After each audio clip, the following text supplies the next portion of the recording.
Thalassaemia সহ বিরল রোগে আক্রান্ত রোগীদের ডেটাবেস তৈরি করে সচেতনতা বৃদ্ধিতে কার্যকর পদক্ষেপ নেওয়া উচিত বলে মন্তব্য করেছেন জিয়া রহমান ফাউন্ডেশনের vice president doctor Zubaida Rahman.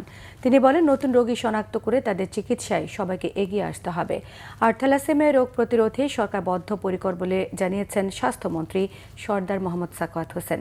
রাজধানীতে একটি অনুষ্ঠানে এসব কথা বলেন তারা। বিস্তারিত জানাচ্ছেন মামুন আবদুল্লাহ।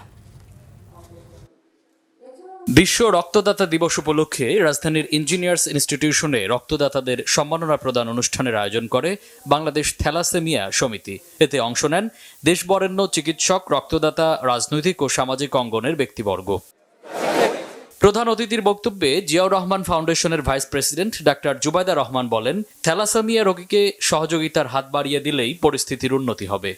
থ্যালাসেমিয়ার চিকিৎসা সম্পর্কে সঠিক চিকিৎসা মাধ্যমে মারাত্মকভাবে আক্রান্ত ব্যক্তিও স্বাস্থ্যকর জীবন অতিবাহিত করতে পারেন।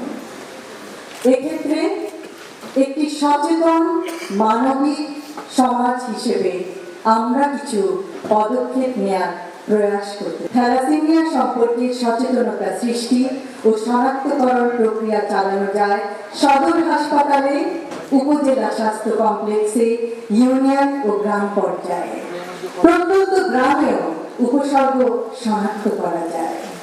এ সময় স্বাস্থ্য ও পরিবার কল্যাণ মন্ত্রী সরদার মোহাম্মদ সাখাওয়াত হোসেন বলেন, থ্যালাসেমিয়া রোগ প্রতিরোধে সচেতনতা বৃদ্ধির বিকল্প নেই।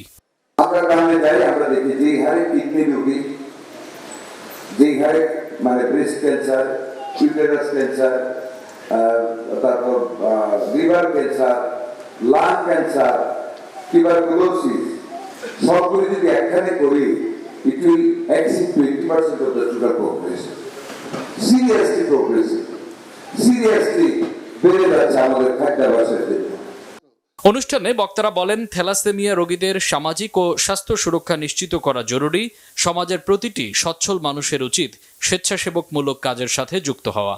বিয়ের আগে থ্যালাসেমিয়া বাহক নির্ণয় পরীক্ষা নিশ্চিত করতে পারলে এবং রক্তদান আন্দোলন অব্যাহত রাখলে আমরা অচিরেই নতুন থ্যালাসেমিয়া রোগীর সংখ্যা শূন্যের নামে আনতে সক্ষম হব।